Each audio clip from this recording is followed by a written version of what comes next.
So just keep in mind, today is Friday, except for the kids. Tomorrow's Thursday. So let's cover 3 slides, and then those of you who figured it out, you'll know what the rest of today will be about. So again, I would invite you to consider that a lot of the stuff we're going over would be good stuff for example, this would be a good thing for liberal conservative. George Bush seemed fairly conservative, and so his belief in the role of government will be different from Obama's belief in the role of government, which we will start today.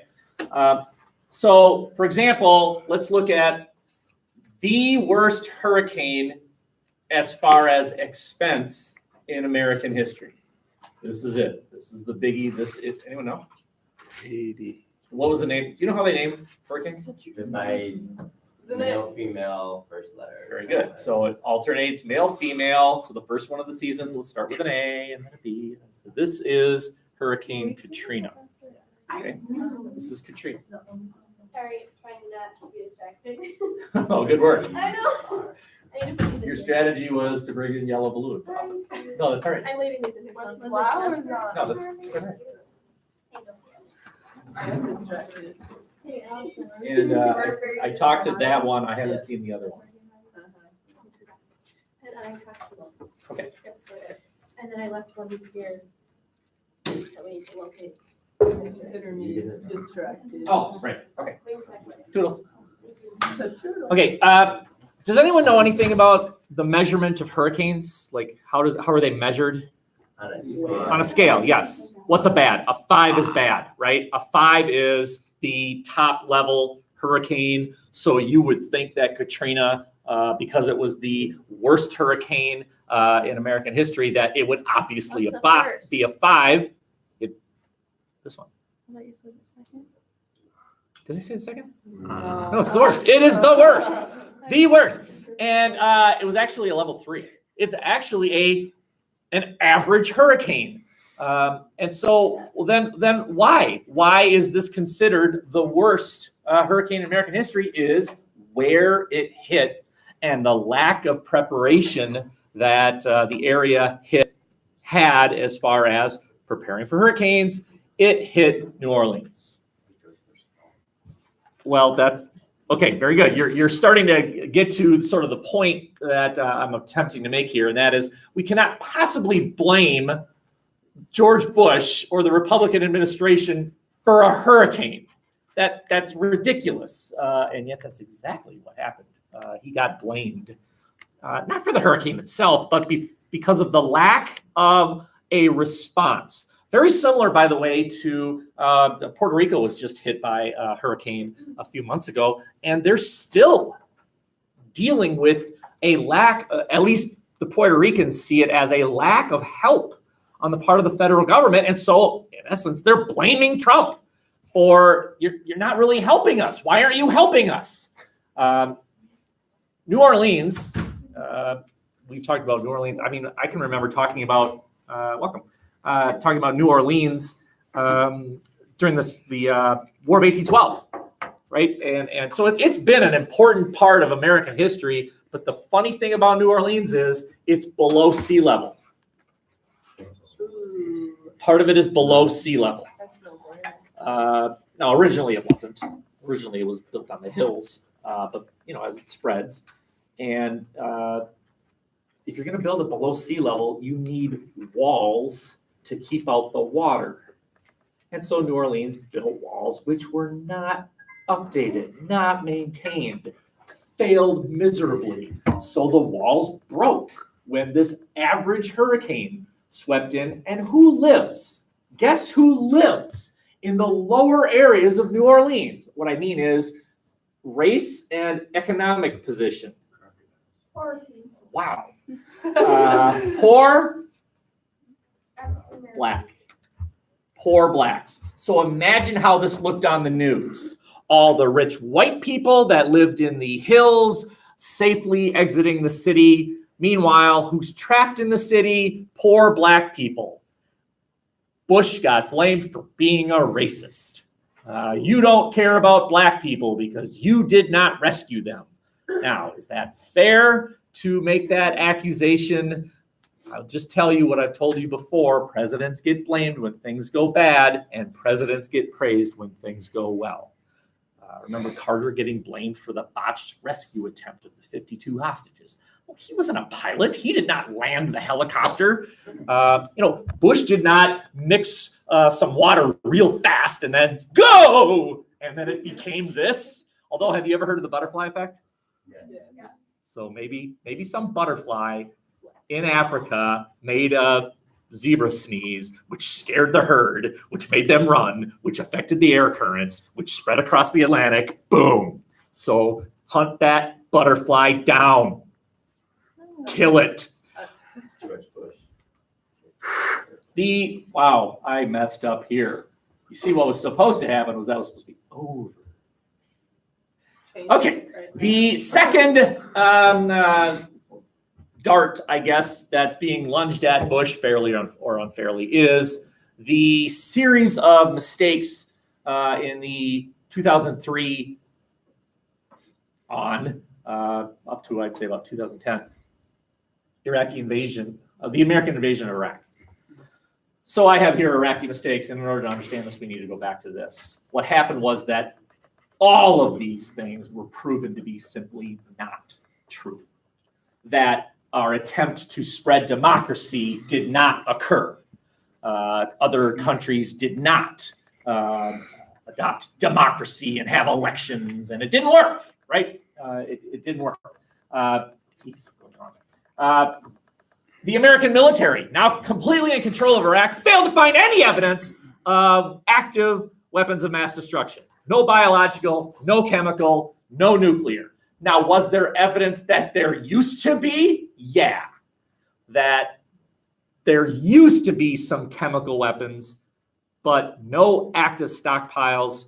The conclusion was that the Iraqis probably, when they made the agreement to allow for unfettered UN inspections, destroyed their entire stockpile. Now, you could point the finger at the Iraqis and say, well, then why didn't you show them that? If you get rid of the thing that they want you to get rid of, shouldn't you show them that? See, there's nothing here, right? Cop pulls you over and says, can I search your trunk? And you say, there's nothing in there. And so the cop says, can I just please see? And you say, no. So you're arrested, right? And then you're arrested, and then the cop opens up and there's nothing there. And the cop says, why didn't you just let me see? Huh?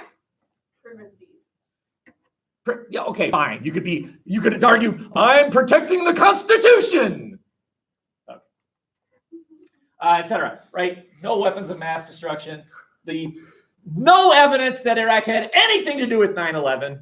Right? All these things come to a head. Plus, that doesn't look good. So, just these series of blunders in American foreign policy. Wow, what an excellent piece of evidence you could use in that part of your paper. Era number 6, arguing that American involvement led to that, and the other gruesome pictures that some of you have seen. Okay, and then, God, I'm dumb. I'm a dumb person. The Patriot Act. Did we talk about that yesterday? I can't remember. We did. Okay. So the Patriot Act, which increases our government's ability to listen in on your phone conversations. It just smacked of Big Brother. Does anyone get the reference? What am I referencing? Don't you people read? We really don't know. Have you not read 1984? What? George Orwell, 1984? Oh, you got to read that book. Wonderful. In the book, there's this thing called Big Brother, and Big Brother is the almighty government. Everything okay? Yeah. Remember, I care about you. Have you filled in the culture survey? Yeah, I did. Oh, well, never mind. That was a joke. That was a joke. Okay. So our government is spying on us. Our government doesn't know what it's doing overseas. Our government fails to protect Black people. You know when I said everything okay about a minute ago, I was actually trying to say something else. We're finished. We just Oh, that's good.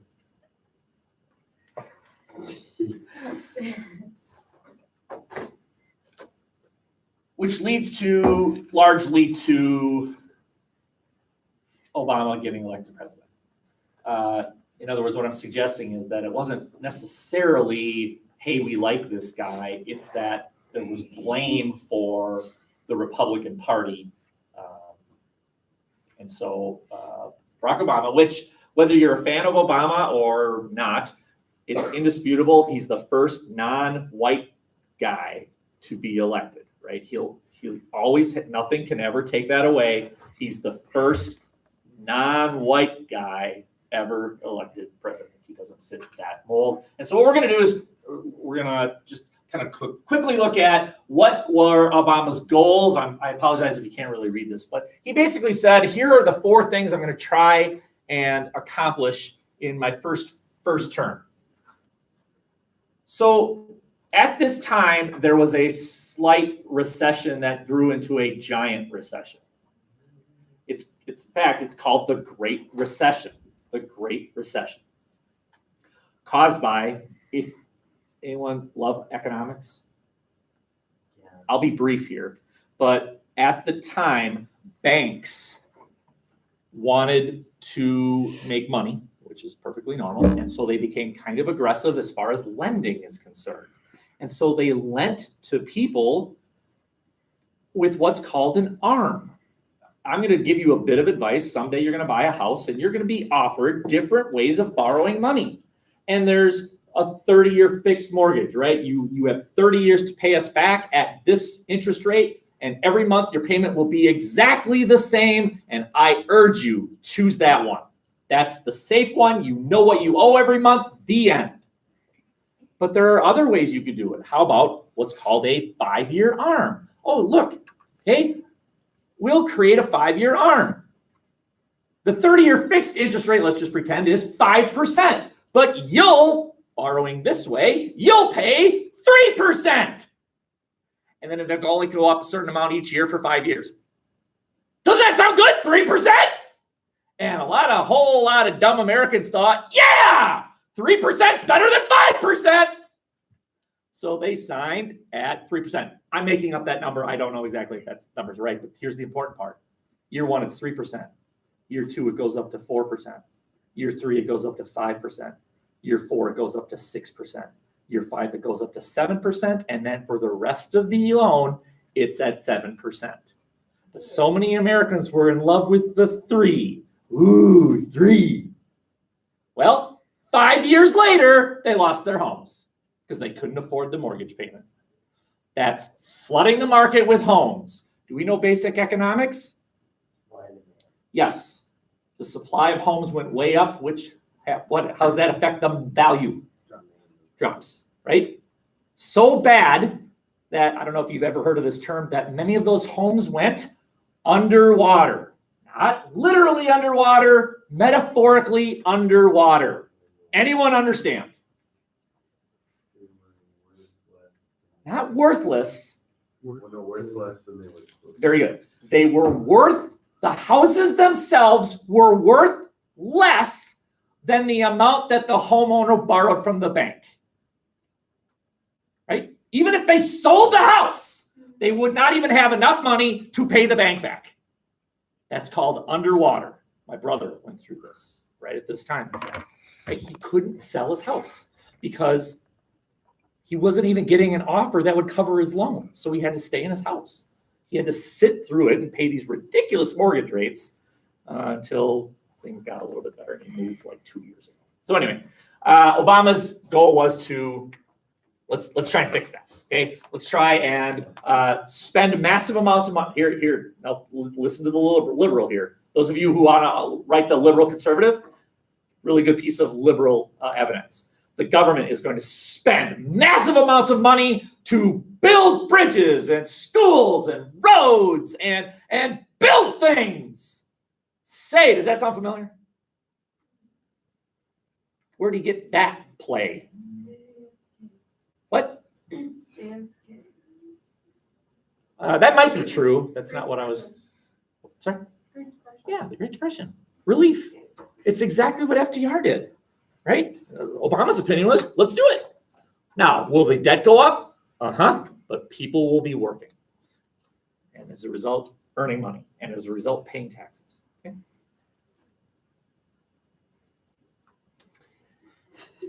Skip the next one. Don't worry about that one. And then let's create permanent changes, right? Look at these things. There's the word reform is in here, like FDR. Putting people to work. That's relief. That's FDR.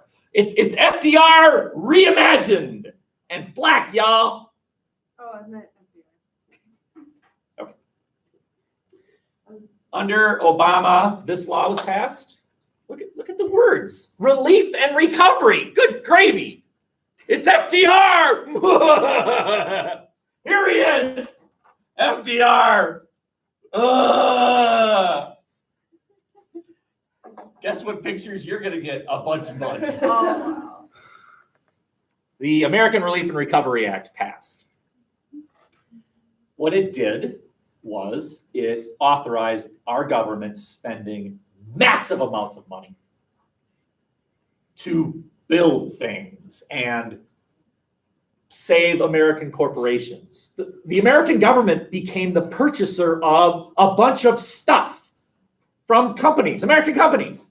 So now they have to make it. So now they have to employ people. So now those people have money. Now they can spend it. And here we go.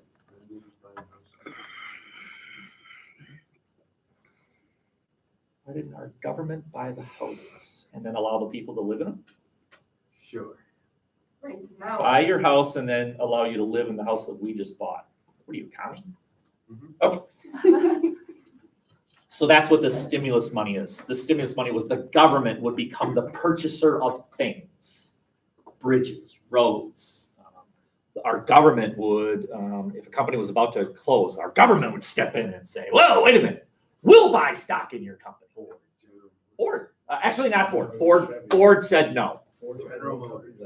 Chevy and Chrysler were the two car companies. Very good. Okay. And that's what this is. This auto and bank bailout happened under Obama's watch. My God, very, very literal. There were signs that Chevy and Chrysler, Ford said no thank you. But there were signs that those two car companies were going to go under because people didn't have money to buy cars. No one's buying their cars. So there were signs that they were going to go under. What the U.S. government did was bought stock in those two car companies. And in a sense, the U.S. government owned Chrysler for a while, owned Chevy for a while. Okay, the U.S. government is not going to go bankrupt, so you two car companies will not go bankrupt, right? One thing that is kind of interesting, right? Could someday the Vikings leave Minnesota? Sure. But the University of Minnesota will never leave Minnesota. The University of Minnesota will never threaten to leave Minnesota unless they get a new stadium. What do you mean you're going to leave Minnesota? You're the University of Minnesota. Well, yeah. Well, nah. Your mom, right? It won't happen. Same thing here. Because of ownership by the federal government, those two car companies won't go under. They won't be bought by some Japanese rich guy. The U.S. government owns it. And all right, we own you. You're safe. Now, fix yourselves. Make cars that people will actually buy. How about that? And then we'll slowly eliminate ownership. And I can tell you that today, the U.S. government does not own any car company. Doesn't own any stock. They sold it. But they owned it for a while. Government ownership of companies. Holy cow. I mean, that's socialism-ish. Yeah, but Obama felt that it was a necessary temporary step. Okay. Regulation of Wall Street, what this means is let's regulate as in set rules for the buying and selling of stocks. Scenario here. Have I said this one already? I can't remember. Let's say that you marry the president of a company and your husband tells you, or your spouse is the president of the company. Your spouse tells you that, hey, listen, do you have any stock in this company? Because if you do, you should sell it now because we're getting sued. We make a product that somebody's accusing us causes cancer. We're getting sued, and the word on the street is we're going to lose the case, and we're going to end up owing this person millions of dollars to pay for the medical care we're about to lose. It's not going to look good. Our value of our stocks will go down. But if you sell it now, you'll get a good price before the value of the stock goes down, and you'll be fine. All right, so you do it. You sell all your stock in that company, and lo and behold, you get a great price. And then the court case comes out. It's now public knowledge. Everyone wants to sell it. If you have too much of something, there's an oversupply, the value goes down, the price goes down, but you're fine, right? Hey, can you do that? No. Nope, you cannot. And by the way, I gave you the real scenario. Her name was Martha Stewart. She married the president of a company, and he told her, sell your stock. She did. She made a buttload of money, but they got caught, and she spent time in the joint. Martha Stewart. You know who Martha Stewart is? Yeah. Good friends with that rapper, the tall, skinny guy. He's pretty funny. Scoop. Yeah, Scoop. Yeah, okay.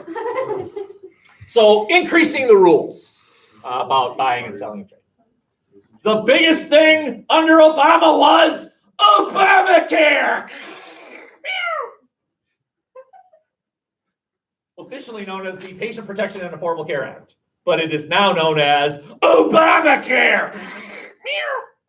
By the way, the lightning and the cat are part of the title. On your multiple choice test, there will be an option. What is this really? Obamacare? Yep.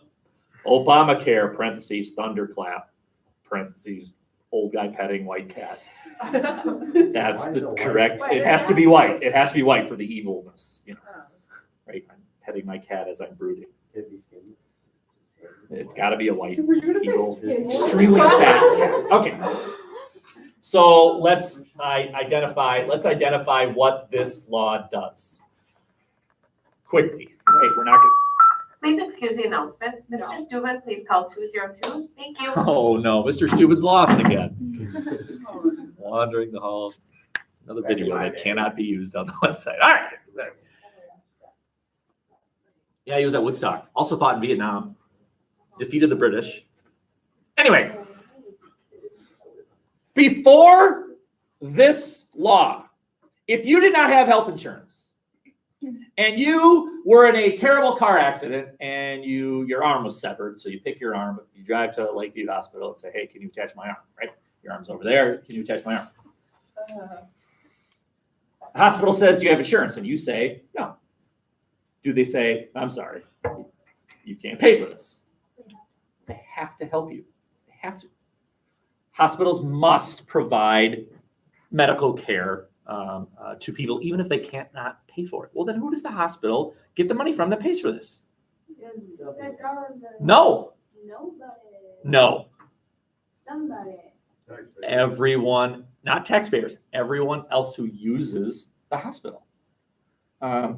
I go there because I'm going to get a physical or something. My insurance pays for it. When I go there, I'm paying for my medical care and that guy's medical care that was in the accident. Right? The hospital is there to make money. Yes, they're here to provide medical care, but they're there to make money. And so we'll collect from the people who pay, but you're going to have to help pay for the people who aren't paying for it. Okay? Well, this is for if you go there saying, I feel ill. Do you have insurance? No, goodbye. But they have to help you if you've lost your arm, right? It's not all medical care. It's urgent. Just like emergency. Emergency rooms, exactly. And so what you had was, I have a friend who's a doctor, and he says before Obamacare, this happened. People who were had slight medical conditions without insurance would go to the emergency room because they knew the emergency room would have to treat them, at least initially, as if it were an emergency. Well, this is not sustainable. It's not fair to those people who have insurance If you are sick but you don't have insurance, you're not going to go to the doctor, which then would lead to maybe your condition getting worse. And then ultimately, you're going to have to go to the doctor because now it's an emergency and then you don't pay for it, right? So it discourages people without insurance from going early and treating a minor problem. And they wait and they wait and they wait. Now it's a major problem. And it's like, this doesn't work. So let's create a law which requires you have to have health insurance.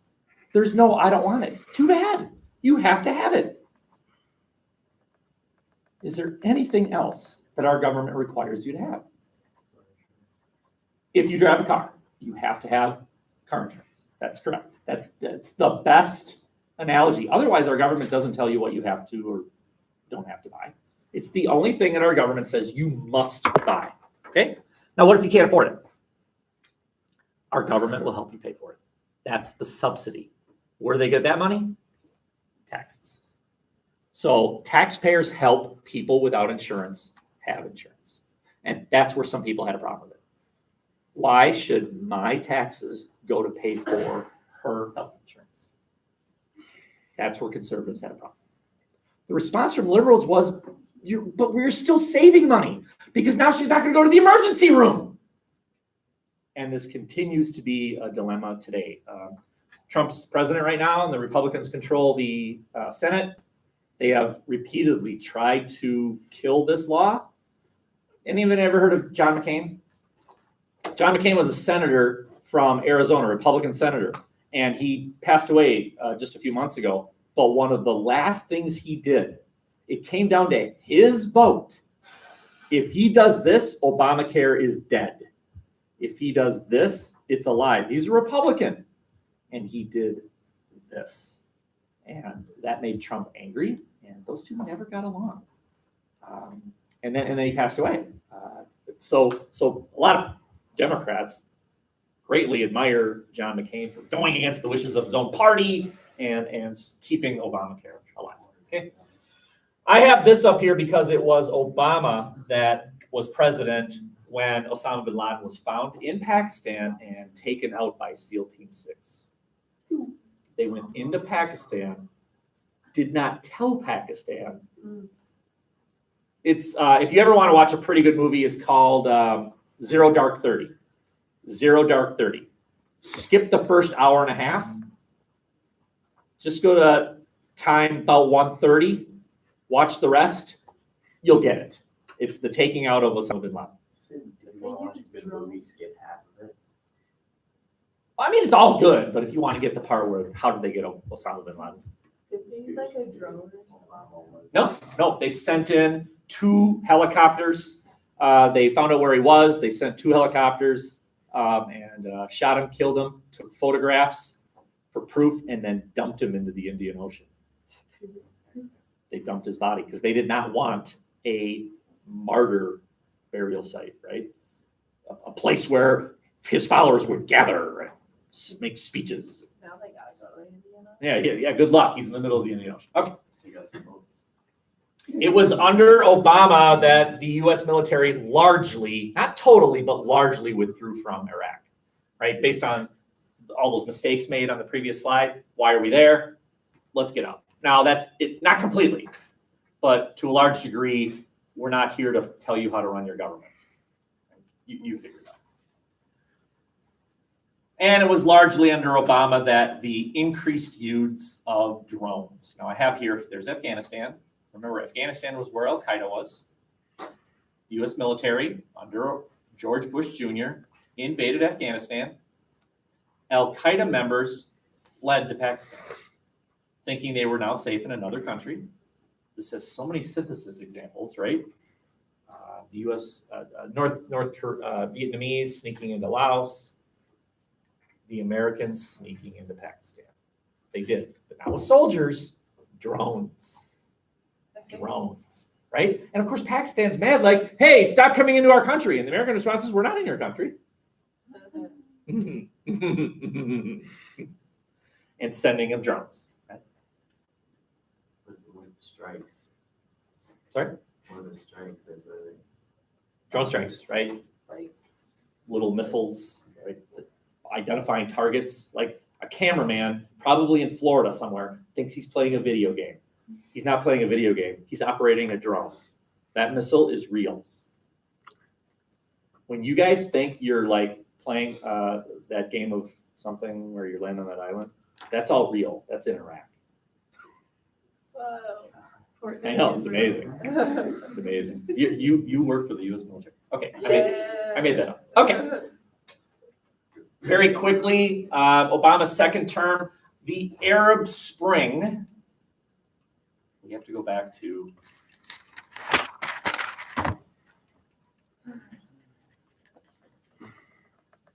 Keep going back here. This. Okay. Remember, one of the justifications of the invasion of Iraq in 2003 was the belief that democracy would spread. During Obama's second term,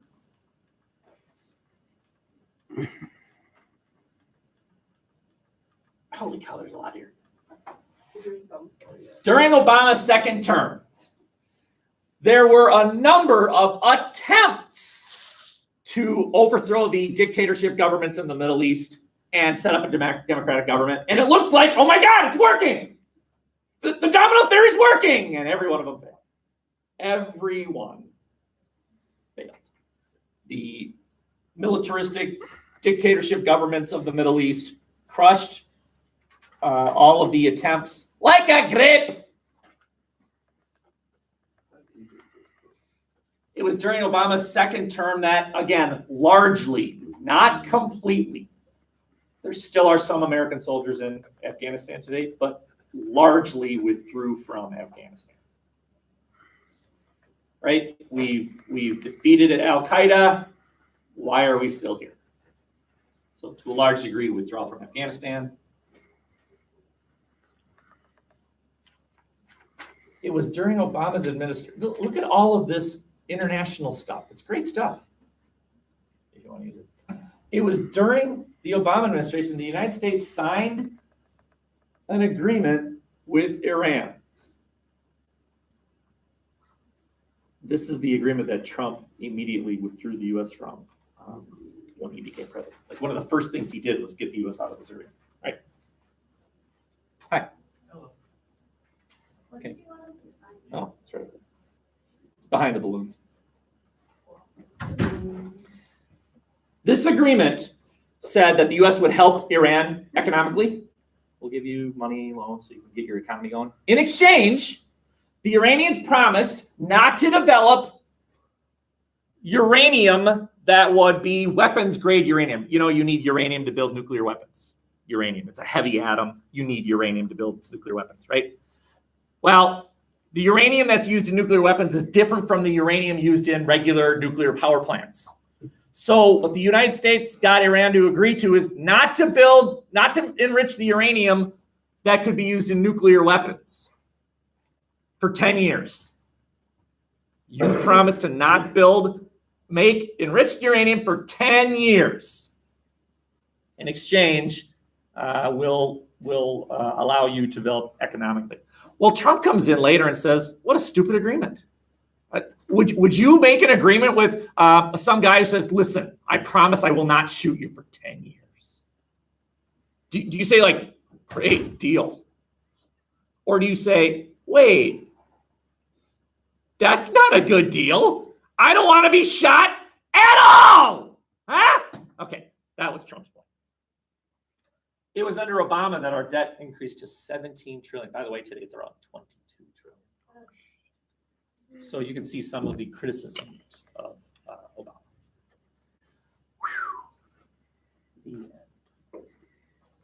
Three slides. You, because today is Friday, have access to the documents. Do you want us to try to? Yeah. Thursday. What do we do with the So wait, we just said that. We're just not gonna be here, Now I could tell you, all right, put your pens away and your pencils away and your notebooks away. I'm just going to trust that you're not going to mark this up in any way. They just get to read it. Yes? Is this your first experience with these things? Yep. Are we going to vote for Is that what else for today? Get your cameras ready. No cameras, great. Do it. Today's Friday. I'm just gonna work on my lesson. Tomorrow. Tomorrow's Thursday.